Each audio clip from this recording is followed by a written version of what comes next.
Matthew chapter 22. And Jesus answered and spake unto them again by parables, and said, The kingdom of heaven is like unto a certain king, which made a marriage for his son, and sent forth his servants, to call them that were bidden to the wedding, and they would not come. Again he sent forth other servants, saying, Tell them which are bidden, Behold, I have prepared my dinner. My oxen and my fatlings are killed, and all things are ready. Come unto the marriage. But they made light of it, and went their ways, one to his farm, another to his merchandise. And the remnant took his servants, and entreated them spitefully, and slew them. But when the king heard thereof, he was wroth, and he sent forth his armies, and destroyed those murderers, and burned up their city. Then saith he to his servants, The wedding is ready, but they which were bidden were not worthy. Go ye therefore into the highways, and as many as ye shall find, bid to the marriage. So those servants went out into the highways, and gathered together all as many as they found, both bad and good. And the wedding was furnished with guests. And when the king came in to see the guests, he saw there a man which had not on a wedding garment. And he saith unto him, Friend, how camest thou in hither not having a wedding garment? And he was speechless. Then said the king to the servants, Bind him hand and foot, and take him away, and cast him into outer darkness. There shall be weeping and gnashing of teeth. For many are called, but few are chosen. Then went the Pharisees, and took counsel how they might entangle him in his talk.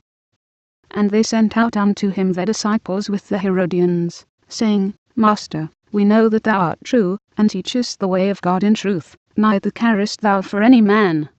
For thou regardest not the person of men. Tell us therefore, what thinkest thou? Is it lawful to give tribute unto Caesar, or not? But Jesus perceived their wickedness, and said, Why tempt ye me, ye hypocrites? Shew me the tribute money. And they brought unto him a penny. And he saith unto them, Whose is this image and superscription? They say unto him, Caesar's.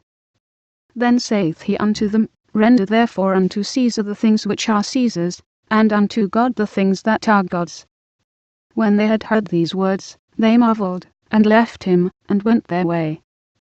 The same day came to him the Sadducees, which say that there is no resurrection, and asked him, saying, Master, Moses said, If a man die, having no children, his brother shall marry his wife, and raise up seed unto his brother. Now there were with us 7 brethren.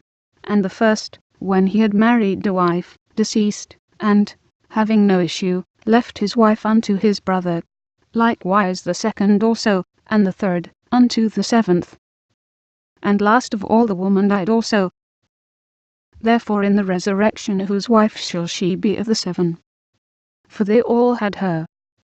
Jesus answered and said unto them, Ye do not knowing the Scriptures, nor the power of God. For in the resurrection they neither marry, nor are given in marriage, but are as the angels of God in heaven. But as touching the resurrection of the dead, have ye not read that which was spoken unto you by God, saying, I am the God of Abraham, and the God of Isaac, and the God of Jacob? God is not the God of the dead, but of the living. And when the multitude heard this, they were astonished at his doctrine.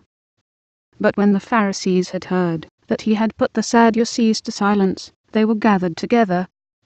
Then one of them, which was a lawyer, asked him a question, tempting him, and saying, Master, which is the great commandment in the law? Jesus said unto him, Thou shalt love the Lord thy God with all thy heart, and with all thy soul, and with all thy mind. This is the first and great commandment.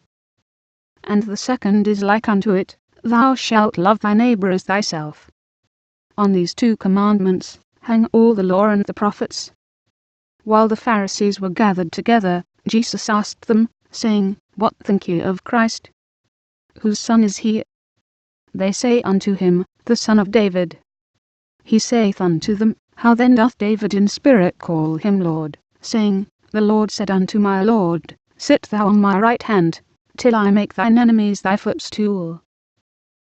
If David then call him Lord, how is he his son? And no man was able to answer him a word, neither durst any man from that day forth ask him any more questions.